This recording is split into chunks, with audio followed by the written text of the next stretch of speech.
কৃষ্ণ। আজকে শ্রীমদ্ ভগবতের ষষ্ঠ স্কন্ধের ১৬তম বা ষোড়শ অধ্যায় ভগবানের সঙ্গে রাজা চিত্রকেতুর সাক্ষাৎকার শ্রবণ করুন। শ্রী সুখদেব গোস্বামী বললেন, হে মহারাজ পরীক্ষিত, দেবর্ষি নারদ যোগ বলে মৃত রাজপুত্রকে শোকাকুল আত্মীয় স্বজনদের প্রত্যক্ষগোচর করিয়ে বলেছিলেন। শ্রী নারদ মুনি বললেন, হে জীবাত্মা, তোমার মঙ্গল হোক। তোমার শোকে অত্যন্ত পরিতপ্ত তোমার মাতা পিতা সুহৃদ ও আত্মীয় স্বজনদের দর্শন করো। যেহেতু তোমার অকাল মৃত্যু হয়েছে, তাই তোমার আয়ু এখনও অবশিষ্ট রয়েছে। অতএব তুমি পুনরায় তোমার দেহে প্রবেশ করে বন্ধুবান্ধব এবং আত্মীয় স্বজন পরিবৃত হয়ে অবশিষ্ট আয়ুষ্কাল ভোগ করো। তোমার পিতৃপ্রদত্ত রাজসিংহাসন এবং সমস্ত ঐশ্বর্য গ্রহণ করো। নারদ মুনির যোগ বলে জীবাত্মা কিছুকালের জন্য তার মৃত শরীরে পুনঃপ্রবেশ করে নারদ মুনির অনুরোধের উত্তর বলেছিলেন। আমি আমার কর্মের ফলে এক দেহ থেকে আরেক দেহে দেহান্তরিত হচ্ছি। কখনো দেবজনিতে, কখনো নিম্নস্তরে পশুজনিতে, কখনো বৃক্ষলতারূপে, কখনো মনুষ্যজনিতে ভ্রমণ করছি। অতএব কোন জন্মে এরা আমার মাতা পিতা ছিলেন? প্রকৃতপক্ষে কেউই আমার মাতা পিতা নন। আমি কিভাবে এই দুই ব্যক্তিকে আমার পিতা এবং মাতারূপে গ্রহণ করতে পারি? সমস্ত জীবদের দিয়ে নদীর মতো প্রবাহমান এই জড়জগতের সকলেই কালের প্রভাবে পরস্পরের বন্ধু, আত্মীয়, শত্রু, নিরপেক্ষ, মিত্র, উদাসীন, বিদ্বেষী আদি বহু সম্পর্কে সম্পর্কিত হয়। এই সমস্ত সম্পর্ক সত্ত্বেও কেউই প্রকৃতপক্ষে কারো সঙ্গে নিত্য সম্পর্কে সম্পর্কিত নয়। স্বর্ণ আদি ক্রয় বিক্রয়যোগ্য বস্তু যেমন একজনের কাছ থেকে আরেকজনের কাছে স্থানান্তরিত হয়, তেমনি জীব তার কর্মফলের প্রভাবে একের পর এক বিভিন্ন প্রকার পিতার দ্বারা বিভিন্ন যোনিতে সঞ্চারিত হয়ে ব্রহ্মাণ্ডের সর্বত্র পরিভ্রমণ করছে। অল্প কিছু সংখ্যক জীব মনুষ্য যোনিতে জন্মগ্রহণ করে এবং বহু জীব পশু যোনিতে জন্মগ্রহণ করে। যদিও উভয়ই জীব, তবুও তারা সম্পর্ক অনিত্য। একটি পশু কিছুকালের জন্য অন্য কোনো মানুষের অধিকারে থাকতে পারে এবং তারপর সেই পশুটি অন্য কোনো মানুষের অধিকারে হস্তান্তরিত হতে পারে। যতক্ষণ পশুটি চলে যায়, তখন আর পূর্বের মালিকের ওপর তার মমত্ব থাকে না। যতক্ষণ পশুটি তার অধিকারে থাকে, ততক্ষণ পর্যন্ত তার প্রতি মমত্ব থাকে তার। কিন্তু পশুটি বিক্রি করে দেওয়ার পরে সেই মমত্বও শেষ হয়ে যায়। এক জীব যদিও দেহের ভিত্তিতে অন্য জীবের সঙ্গে সম্বন্ধে যুক্ত হয়, তবুও সেই সম্পর্ক নশ্বর, কিন্তু জীব নিত্য। প্রকৃতপক্ষে দেহের জন্ম অথবা মৃত্যু হয় না, জীবের হওয়া হয় না। প্রকৃতপক্ষে দেহের জন্ম হয় অথবা মৃত্যু হয়, জীবের হয় না। কখনো মনে করা উচিত নয় যে জীবের জন্ম হয়েছে অথবা মৃত্যু হয়েছে। তথাকথিত পিতামাতার সঙ্গে জীবের কোনো প্রকৃত সম্পর্ক নেই। যতক্ষণ পর্যন্ত সে তার পূর্বকৃত কর্মের ফলস্বরূপ কোনো বিশেষ পিতা এবং মাতার পুত্র বলে নিজেকে মনে করে, ততক্ষণ পর্যন্তই সেই পিতা মাতা প্রদত্ত শরীরের সঙ্গে তার সম্পর্ক থাকে। এইভাবে সে ভ্রান্তভাবে নিজেকে তাদের পুত্র বলে মনে করে তাদের প্রতি স্নেহপূর্ণ আচরণ করে। কিন্তু তার মৃত্যুর পর সেই সম্পর্কও শেষ হয়ে যায়। তাই এই সম্পর্কের ভিত্তিতে ভ্রান্তভাবে হর্ষ এবং বিষাদে জড়িয়ে পড়া উচিত নয়। জীব নিত্য এবং অনিশ্বর, কারণ তার আদি এবং অন্ত নেই। তার কখনো জন্ম অথবা মৃত্যু হয় না। সে সর্বপ্রকার দেহের মূল কারণ, তবুও সে দেহের অন্তর্ভুক্ত নয়। জীব এতই মহিমান্বিত যে সে গুণগতভাবে ভগবানের সমান, কিন্তু যেহেতু সে অত্যন্ত ক্ষুদ্র, তাই সে ভগবানের বহিরঙ্গা শক্তি মায়ার দ্বারা মোহিত হতে পারে এবং তার ফলে সে তার বাসনা অনুসারে নিজের জন্য বিভিন্ন প্রকার দেহ সৃষ্টি করে। এই আত্মার কেউই প্রিয় অথবা অপ্রিয় নয়। সে আপন এবং পরের পার্থক্য দর্শন করে না। সে এক, অর্থাৎ যে শত্রু অথবা মিত্র, শুভাকাঙ্ক্ষী অথবা অনিষ্টকারীর দ্বৈত ভাবের দ্বারা প্রভাবিত হয় না। সে কেবল অন্যদের গুণের দ্রষ্টা, অর্থাৎ সাক্ষী। পরমেশ্বর কার্য ও কারণের স্রষ্টা। কর্মফলজনিত সুখ এবং দুঃখ গ্রহণ করেন না। জড়দেহ গ্রহণ করার ব্যাপারে তিনি সম্পূর্ণরূপে স্বতন্ত্র এবং যেহেতু তার জড় শরীর নেই, তাই তিনি সর্বদা নিরপেক্ষ। জীব তার বিভিন্ন অংশ হওয়ার ফলে তার গুণগুলি অত্যন্ত অল্প মাত্রায় জীবের মধ্যেও রয়েছে, তাই শোকের দ্বারা প্রভাবিত হওয়া উচিত নয়। শ্রী সুখদেব গোস্বামী বললেন, মহারাজ চিত্রকেতুর পুত্ররূপী জীব এইভাবে বলে চলে গেলে চিত্রকেতু এবং মৃত বালকের অন্যান্য আত্মীয় স্বজনেরা অত্যন্ত বিস্মিত হয়েছিলেন। এইভাবে তারা তাদের স্নেহরূপ শৃঙ্খল ছেদন করে শোক পরিত্যাগ করেছিলেন। আত্মীয় স্বজনেরা মৃত বালকের দেহটির দাহ সংস্কার সম্পন্ন করে শোক, মোহ, ভয় এবং দুঃখ প্রাপ্তির কারণস্বরূপ স্নেহ পরিত্যাগ করেছিলেন। এই প্রকার স্নেহ পরিত্যাগ করা অত্যন্ত কঠিন, কিন্তু তারা তা অনায়াসে করেছিলেন। মহারানী কৃতদূতীর শপথনীরা যারা শিশুটিকে বিষ প্রদান করেছিল, তারা অত্যন্ত লজ্জিত হয়েছিল এবং সেই পাপের ফলে হতপ্রভ হয়েছিল। হে রাজন, অঙ্গিরার উপদেশ স্মরণ করে তারা পুত্র কামনা পরিত্যাগ করেছিল। ব্রাহ্মণদের নির্দেশ অনুসারে তারা যমুনার জলে স্নান করে সেই পাপের প্রায়শ্চিত্ত করেছিল। ব্রহ্মজ্ঞানী অঙ্গিরা এবং নারদ মুনির উপদেশে রাজা চিত্রকেতু পূর্ণরূপে আধ্যাত্মিক জ্ঞান লাভ করেছিলেন। হস্তি যেমন সরোবরের পঙ্ক থেকে নির্গত হয়, রাজা চিত্রকেতু তেমনি গৃহরূপ অন্ধকূপ থেকে নির্গত হয়েছিলেন। তারপর রাজা যমুনার জলে বিধিপূর্বক স্নান করে দেবতা এবং পিতৃদের উদ্দেশ্যে তর্পণ করেছিলেন। তারপর অত্যন্ত গভীরভাবে তার মন এবং ইন্দ্রিয় সংযত করে ব্রহ্মার দুই পুত্র অঙ্গিরা এবং নারদের বন্দনা করেছিলেন এবং প্রণাম করেছিলেন। তারপর ভগবান নারদ শরণাগত জিতেন্দ্রীয় ভক্ত চিত্রকেতুর প্রতি অত্যন্ত প্রসন্ন হয়ে তাকে এই দিব্য জ্ঞান উপদেশ করেছিলেন। নারদমুনি চিত্রকেতুতে এই মন্ত্রটি প্রদান করেছিলেন: হে প্রণবাত্মক ভগবান, আমি আপনাকে আমার সশ্রদ্ধ প্রণতি নিবেদন করি। হে বাসুদেব, আমি আপনার ধ্যান করি। হে প্রদ্যুম্ন, অনিরুদ্ধ এবং শঙ্কর্ষণ, আমি আপনাদের আমার সশ্রদ্ধ প্রণতি নিবেদন করি। হে চিৎ শক্তির উৎস, হে পরম আনন্দময়, হে আত্মারাম, হে শান্ত, আমি আপনাকে আমার সশ্রদ্ধ প্রণতি নিবেদন করি। হে পরম সত্য, হে এক এবং অদ্বিতীয়, আপনি ব্রহ্ম, পরমাত্মা ও ভগবান রূপে উপলব্ধ হন এবং তাই আপনি সমস্ত জ্ঞানের উৎস। আমি আপনাকে আমার সশ্রদ্ধ প্রণতি নিবেদন করি। আপনি আপনার স্বরূপভূত আনন্দের অনুভূতির দ্বারা সর্বদা মায়ার তরঙ্গের অতীত। তাই হে প্রভু, আমি আপনাকে আমার সশ্রদ্ধ প্রণতি নিবেদন করি। আপনি সমগ্র ইন্দ্রিয়ের অধিষ্ঠাতা ঋষিকেশ এবং আপনি অনন্ত মূর্তি ও মহান এবং তাই আপনাকে আমার সশ্রদ্ধ প্রণতি নিবেদন করি। বদ্ধজীবের বাণী এবং মন ভগবানকে প্রাপ্ত হতে পারে না, কারণ জড় নাম এবং রূপ সম্পূর্ণরূপে চিন্ময় ভগবানের ক্ষেত্রে প্রযোজ্য নয়। তিনি সমস্ত স্থূল এবং সূক্ষ্ম ধারণার অতীত। নির্বিশেষ ব্রহ্ম তার আর একটি রূপ। তিনি আমাদের রক্ষা করুন। মৃন্ময় পাত্র থেকে মৃত্তিকা যেমন উৎপন্ন হয়ে মৃত্তিকাতেই অবস্থান করে এবং ভেঙে গেলে পুনরায় মৃত্তিকাতে লীন হয়, তেমনি এই জগৎ পরম ব্রহ্মের দ্বারা সৃষ্টি হয়েছে, পরম ব্রহ্মে অবস্থান করছে এবং সেই পরম ব্রহ্মেই বিলীন হয়ে যাবে। অতএব ভগবান যেহেতু সেই ব্রহ্মেরও কারণ, তাই আমরা তাকে আমাদের সশ্রদ্ধ প্রণতি নিবেদন করি। ব্রহ্ম ভগবান থেকে উদ্ভূত এবং আকাশের মতো ব্যাপ্ত। যদিও জড় পদার্থের সঙ্গে তার কোনো সম্পর্ক নেই, তবুও তা সব কিছুর অন্তরে এবং বাইরে বিরাজ করে। মন, বুদ্ধি, ইন্দ্রিয় এবং প্রাণ তাকে স্পর্শ করতে পারে না বা জানতে পারে না। তাকে আমি আমার সশ্রদ্ধ প্রণতি নিবেদন করি। লৌহ যেমন অগ্নির সংস্পর্শে তপ্ত হয়ে অন্য বস্তুকে দহন করার সামর্থ্য লাভ করে, তেমনি দেহ, ইন্দ্রিয়, প্রাণ, মন এবং বুদ্ধি জড় হলেও ভগবানের চৈতন্য অংশের দ্বারা আবিষ্ট হয়ে নিজ নিজ কর্মে প্রবৃত্ত হয়। অগ্নির দ্বারা তপ্ত না হলে লৌহ যেমন দহন করতে পারে না, দেহের ইন্দ্রিয়গুলিও তেমনি পরম ব্রহ্মের দ্বারা অনুগৃহীত না হলে কর্ম করতে পারে না। হে গুণাতীত ভগবান, আপনি চিৎ জগতে সর্বোচ্চ লোকে বিরাজ করেন। আপনার পাদপদ্ম যুগল সর্বদা সর্বশ্রেষ্ঠ ভক্তদের কমলকলি সদৃশ হস্তের দ্বারা সেবিত। আপনি সরৈশ্বর্যপূর্ণ ভগবান। পুরুষ সূক্ত স্তবে আপনাকে পরম পুরুষ বলে বর্ণনা করা হয়েছে। আপনি পরম পূর্ণ এবং সমস্ত যোগ বিভূতির অধিপতি। আমি আপনাকে আমার সশ্রদ্ধ প্রণতি নিবেদন করি। শ্রী শুকদেব গোস্বামী বললেন, চিত্রকেতু সর্বতোভাবে তার শরণাগত হয়েছিলেন বলে নারদমুনি তাকে শিষ্যত্বে বরণ করে তার গুরুরূপে এই বিদ্যা উপদেশ দিয়ে মহর্ষি অঙ্গিরার সঙ্গে ব্রহ্মার লোকে গমন করেছিলেন।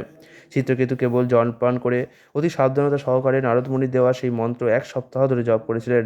হে মহারাজ পরীক্ষিত, চিত্রকেতু তার গুরুদেবের কাছ থেকে সেই প্রাপ্ত মন্ত্র কেবলমাত্র 7 দিন জপ করার ফলে সেই মন্ত্র জপের গৌণ ফলস্বরূপ বিদ্যাধর লোকের আধিপত্য লাভ করেছিলেন।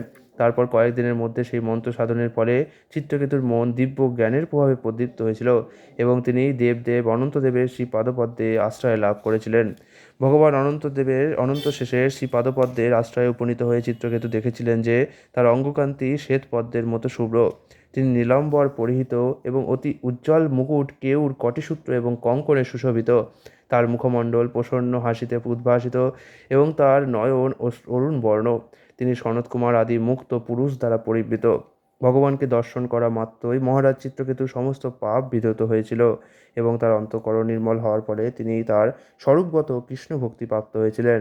তখন তিনি মৌনভাবে প্রেমাশ্রু বর্ষণ করতে করতে হর্ষে রোমাঞ্চিত হয়ে ঐকান্তিক ভক্তি সহকারে আদিপুরুষ শঙ্কর্ষণকে প্রণাম করেছিলেন। চিত্রকেতু তার প্রেমাশ্রু ধারায় ভগবানের পাদপদ্ম তলের আসন বারবার অভিষিক্ত করতে লাগলেন। প্রেমে গদগদ কণ্ঠে ভগবানের উপযুক্ত প্রার্থনার বর্ণ উচ্চারণ করতে অসমর্থ হওয়ায় অনেকক্ষণ পর্যন্ত তার তপ করতে পারলেন না। তারপর তার বুদ্ধির দ্বারা মনকে বশীভূত করে এবং ইন্দ্রিয়সমূহের বাহ্যবৃত্তি নিরোধপূর্বক পুনরায় বাকশক্তি লাভ করে সেই চিত্রকেতু ব্রহ্মসংহিতা, নারদ পঞ্চরাত্র আদি ভক্তিশাস্ত্রের মূর্তরূপ জগৎগুরু ভগবানের স্তব করে বলেছিলেন। চিত্রকেতু বললেন, হে অজিত ভগবান, যদিও আপনি অন্যের দ্বারা অজিত, তবুও আপনারা যে ভক্ত এবং তার মন ইন্দ্রিয় সংযত যে করেছে তার দ্বারা আপনি বিজিত হন। তারা আপনাকে তাদের অধীনে রাখতে পারেন, কারণ যে ভক্তেরা আপনার কাছে কোনো জড়জাগতিক লাভের বাসনা করেন না তাদের প্রতি আপনি অহেতুকী কৃপাপরায়ণ। প্রকৃতপক্ষে সেই নিষ্কাম ভক্তদের আপনি আত্মদান করেছেন। সেই জন্য আপনিও আপনার সেই ভক্তদের সম্পূর্ণরূপে বশীভূত করেছেন। হে ভগবান, জগতের সৃষ্টি, স্থিতি, লয় ইত্যাদি আপনারই বৈভব। ব্রহ্মা আদি অন্যান্য স্রষ্টারা আপনারই অংশ। তাদের মধ্যে যে সৃষ্টি করার আংশিক শক্তি রয়েছে তা তাদের ঈশ্বরে পরিণত করে না। স্বতন্ত্র ঈশ্বর বলে তাদের যে অভিমান তা বৃথা। এই জগতে পরমাণু থেকে শুরু করে বিশাল ব্রহ্মাণ্ড এবং মহত্তত্ত্ব পর্যন্ত সব কিছুরই আদি, মধ্য এবং অন্তে আপনি বর্তমান রয়েছেন। অথচ আপনি আদি, অন্ত এবং মধ্যরহিত সনাতন। এই তিনটি অবস্থাতেই আপনার অবস্থা উপলব্ধি করা যায় বলে আপনি নিত্য। যখন জগতের অস্তিত্ব থাকে না তখন আপনি আদি শক্তিরূপে বিদ্যমান থাকেন। প্রতিটি ব্রহ্মাণ্ড মাটি, জল, আগুন, বায়ু, আকাশ, মহত্তত্ত্ব এবং অহংকার এই 7টি আবরণের দ্বারা আচ্ছাদিত এবং প্রতিটি আবরণ পূর্ববর্তীটির থেকে 10 গুণ অধিক। এই ব্রহ্মাণ্ডটি ছাড়া আরও কোটি কোটি ব্রহ্মাণ্ড রয়েছে এবং সেগুলি আপনার মধ্যে পরমাণুর মতো পরিভ্রমণ করছে। তাই আপনি অনন্ত নামে প্রসিদ্ধ। হে পরমেশ্বর ভগবান, যে সমস্ত বুদ্ধিহীন ব্যক্তিরা জড়সুখভোগের পিপাসু এবং দেবদেবীদের উপাসনা করে তারা নরপশু তুল্য। তাদের পাশবিক প্রবণতার ফলে তারা আপনার আরাধনা না করে নগণ্য দেবতাদের উপাসনা করে, যারা আপনার বিভূতির কণিকা সদৃশ। সমস্ত ব্রহ্মাণ্ড যখন লয় হয়ে যায় তখন দেবতাসহ তাদের প্রদত্ত আশীর্বাদও বিনষ্ট হয়ে যায়। ঠিক যেভাবে রাজা ক্ষমতাচ্যুত হলে তার অনুগৃহীত ব্যক্তিদের ভোগ্যসমূহ নষ্ট হয়ে যায়। হে পরমেশ্বর, কেউ যদি জড় ঐশ্বর্যের মাধ্যমে ইন্দ্রিয় সুখ ভোগের বাসনার বশেও সমস্ত জ্ঞানের উৎস এবং নির্গুণ আপনার উপাসনা না করে, তাহলে দগ্ধ বীজ থেকে যেমন অঙ্কুর জন্মায় না, তেমনি তাদেরও আর পুনরায় এই জড় জগতে জন্মগ্রহণ করতে হয় না। জড়া প্রকৃতির বন্ধনে আবদ্ধ হওয়ার ফলে জীবকে জন্ম মৃত্যুর চক্রে আবর্তিত হতে হয়।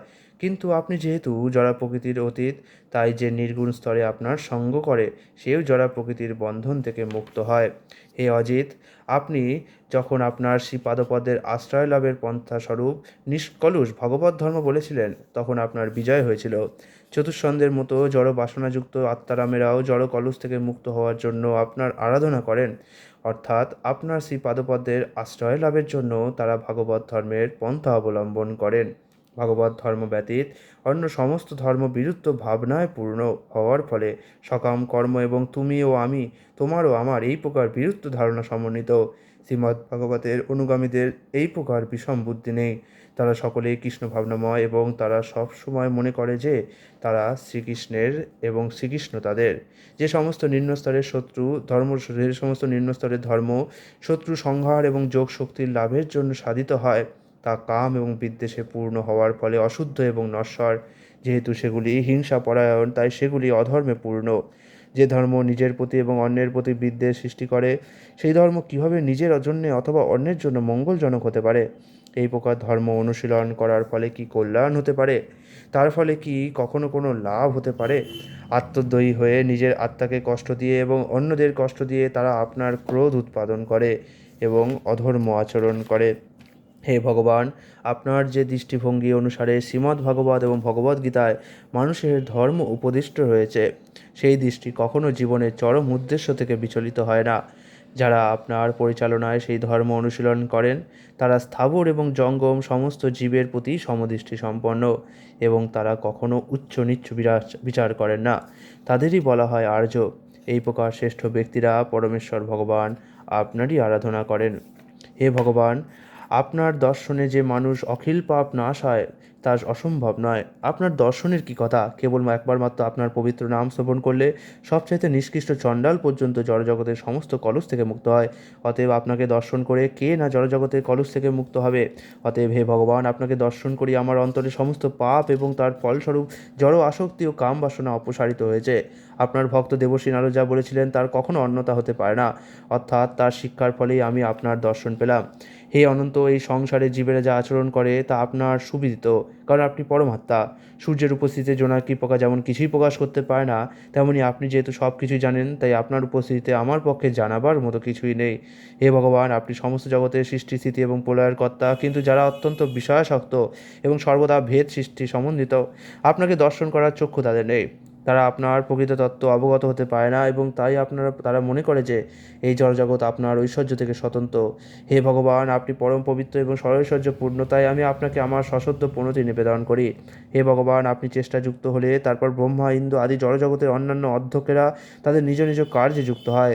জড়ার প্রকৃতিকে আপনি দর্শন করার পর জ্ঞানেন্দ্রিয়গুলি অনুভব করতে পারে।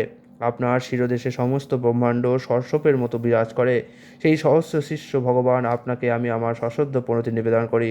শ্রী শুকদেব গোস্বামী বললেন, হে কুরুশ্রেষ্ঠ মহারাজ পরীক্ষিত, বিদ্যাধরপতি চিত্রকেতুর স্তবে অত্যন্ত প্রসন্ন হয়ে ভগবান অনন্তদেব তাকে বলেছিলেন।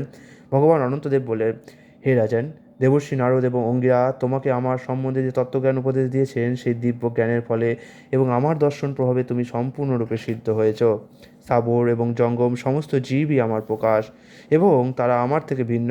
আমি সমস্ত জীবের পরমাত্মা এবং আমি প্রকাশ করি বলে তাদের অস্তিত্ব রয়েছে। আমি ওঙ্কার এবং হরে কৃষ্ণ মহামন্ত্রের শব্দ ব্রহ্ম এবং আমি পরম ব্রহ্ম। আমার এই দুটি রূপ যত শব্দ ব্রহ্ম এবং বিগ্রহ রূপে আমার সচ্চিদানন্দ ঘন তনু আমার শাশ্বত স্বরূপ, সেগুলি জড় নয়। বদ্ধজীব এবং এই জড়জগৎকে সুখভোগের সাধন বলে মনে করে এই জড়জগতে ভোক্তারূপে ব্যপ্ত, তেমনি জড়জগৎ জীবাত্মাতে ভোগ্যরূপে ব্যপ্ত। কিন্তু যেহেতু তারা উভয়ই আমার শক্তি, তাই তারা আমার দ্বারা ব্যপ্ত। পরমেশ্বর রূপে আমি এই উভয় কার্যেরই কারণ, তাই জানা উচিত তারা উভয়েই আমাতে অবস্থিত। কোনো ব্যক্তি যখন গভীর নিদ্রায় নিদ্রিত হয় তখন সে গিরি, নদী, এমনকি সমগ্র বিশ্ব দূরস্থ হলেও নিজের মধ্যে দর্শন করে। কিন্তু জেগে উঠলে সে দেখতে পায় যে সে একটি মানুষরূপে তার শয্যায় এক স্থানে শয়িত রয়েছে। তখন সে নিজেকে কোনো বিশেষ জাতি, পরিবার ইত্যাদি অন্তর্ভুক্ত রূপে বিভিন্ন অবস্থায় দেখতে পায়। সুষুপ্তি, স্বপ্ন এবং জাগরণ এই অবস্থাগুলি ভগবানেরই মায়া মাত্র। মানুষের সর্বদা মনে রাখা উচিত এই সমস্ত অবস্থার আদিস্রষ্টা হচ্ছেন পরমেশ্বর ভগবান, যিনি সেগুলির দ্বারা প্রভাবিত হন না। এ সর্বব্যাপ্ত পরমাত্মার মাধ্যমে নির্দিত ব্যক্তি তার স্বপ্নাবস্থায় এবং অতীন্দ্রিয় সুখ জানতে পারে আমাকেই সেই পরম ব্রহ্ম বলে যেন, অর্থাৎ আমি সুপ্ত জীবাত্মার কার্যকলাপের কারণ। নিদ্রিত অবস্থায় স্বপ্নিদিষ্ট বিষয় যদি কেবল পরমাত্মাতেই দেখে থাকেন, তাহলে পরমাত্মা থেকে ভিন্ন জীবাত্মা কীভাবে সেই স্বপ্নের বিষয়ে স্মরণ রাখে? এক ব্যক্তির অভিজ্ঞতা অন্য ব্যক্তি বুঝতে পারে না। অতএব জ্ঞাতা জীব যে স্বপ্ন এবং জাগ্রত অবস্থায় প্রকাশিত ঘটনাবলী সম্বন্ধে জিজ্ঞাসা করে সে কার্য থেকে পৃথক। সেই জ্ঞানই হচ্ছে ব্রহ্ম, অর্থাৎ জানবার ক্ষমতা এবং পরমাত্মা উভয়ের মধ্যেই রয়েছে। অতএব জীব ও স্বপ্ন এবং জাগ্রত অবস্থার অভিজ্ঞতা উপলব্ধি করতে পারে। উভয় স্তরেই জ্ঞাতা অপরিবর্তিত এবং গুণগতভাবে পরম ব্রহ্মের সাথে এক। জীবাত্মা যখন নিজেকে আমার থেকে ভিন্ন বলে মনে করে সচ্চিদানন্দময় স্বরূপে সে যে আমার সঙ্গে গুণগতভাবে এক তা বিস্মৃত হয়, তখন তার জড়জাগতিক সংসার জীবন শুরু হয়। অর্থাৎ আমার সাথে সম্পর্কিত হওয়ার পরিবর্তে সে স্ত্রী, পুত্র, বৃত্ত ইত্যাদি দৈহিক সম্পর্কে সম্পর্কিত হয়। এইভাবে সে তার কর্মের প্রভাবে এক দেহ থেকে আরেক দেহে, এক মৃত্যু থেকে আরেক মৃত্যুতে পরিভ্রমণ করে। বৈদিক জ্ঞান এবং তার ব্যবহারিক প্রয়োগের দ্বারা মানুষ সিদ্ধি লাভ করতে পারে। পূর্ণ ভারতভূমিতে যার মনুষ্য জন্ম লাভ করেছ তাদের পক্ষে তা বিশেষভাবে সম্ভব। এই প্রকার অনুকূল অবস্থা লাভ করা সত্ত্বেও যে ব্যক্তি তার আত্মার স্বরূপ উপলব্ধি করতে পারে না, সে স্বর্গলোকে উন্নীত হলেও পরম সিদ্ধি লাভ করতে পারে না। কর্মক্ষেত্রে সকাম কর্ম অনুষ্ঠান করার ফলে যে মহাক্লেশ প্রাপ্তি হয় সেই কথা মনে রেখে এবং লৌকিক ও বৈদিক কাম্য কর্ম থেকে যে বিপরীত ফল লাভ হয় সেই কথা স্মরণ করে বুদ্ধিমান ব্যক্তি সকাম কর্মের বাসনা পরিত্যাগ করবেন। কারণ এই প্রকার প্রচেষ্টার ফলে জীবনের চরম উদ্দেশ্য সাধিত হয় না। পক্ষান্তরে কেউ যদি নিষ্কামভাবে কর্ম করেন, অর্থাৎ ভগবানের সেবায় যুক্ত হন, তাহলে তিনি জড়জগতের সমস্ত ক্লেশ থেকে মুক্ত হয়ে জীবনের চরম সিদ্ধি লাভ করতে পারেন। সেই কথা স্মরণ করে জ্ঞানীগণ জড় বাসনা পরিত্যাগ করবেন। পুরুষ ও স্ত্রী উভয়ে সুখ লাভ এবং দুঃখ নিবৃত্তির জন্য নানা প্রকার কর্ম করে, কিন্তু তাদের সেই সমস্ত কার্যকলাপ সকাম বলে তা থেকে কখনো সুখ প্রাপ্তি হয় না এবং দুঃখেরও নিবৃত্তি হয় না। পক্ষান্তরে সেগুলি মহা দুঃখেরই কারণ হয়। মানুষের বোঝা উচিত যে যারা তাদের জড়জাগতিক অভিজ্ঞতার গর্বে গর্বিত হয়ে কর্ম করে, তাদের জাগ্রত, স্বপ্ন এবং সুষুপ্তির অবস্থায় তাদের যে ধারণা তার বিপরীত ফল লাভ হয়। অধিকন্তু তাদের জানা উচিত যে জড়বাদীর পক্ষে আত্মাকে জানা অত্যন্ত কঠিন এবং তা এই সমস্ত অবস্থারও অতীত। বিবেক বলে বর্তমান জীবনে এবং পরবর্তী জীবনে সমস্ত ফলের আশা পরিত্যাগ করা উচিত। এইভাবে দিব্য জ্ঞান লাভ করে এবং উপলব্ধি করে আমার ভক্ত হওয়া উচিত। যারা জীবনে চরম উদ্দেশ্য সাধন করতে চান, তাদের কর্তব্য পূর্ণ এবং অংশরূপে ভগবানের গুণগতভাবে এক পরমেশ্বর ভগবান এবং জীবের তত্ত্ব ভালোভাবে নিরীক্ষণ করা। সেটি জীবনের পরম পুরুষার্থ। তার থেকে শ্রেষ্ঠ আর কোনো পুরুষার্থ নেই। হে রাজান, তুমি যদি জড় সুখভোগের প্রতি অনাসক্ত হয়ে শ্রদ্ধা সহকারে আমার এই উপদেশ গ্রহণ করো, তাহলে জ্ঞান এবং বিজ্ঞান সম্পন্ন হয়ে আমাকে প্রাপ্ত হওয়ার পরম সিদ্ধি লাভ করবে।